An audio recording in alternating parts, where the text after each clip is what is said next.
How to remove your college on Facebook Lite. Hello guys, in today's video I'm gonna show you how to remove your college on Facebook Lite. First thing, go to Facebook Lite and here just click these three lines in the top corner, and after you click on it, go down until you find settings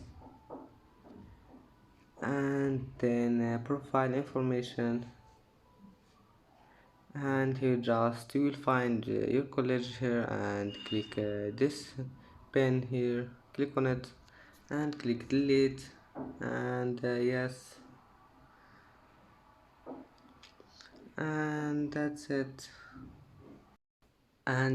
it for today's video. If you like this video, please don't forget to like and don't forget to subscribe, and thank you for watching this video until the end, and now see you in the next video.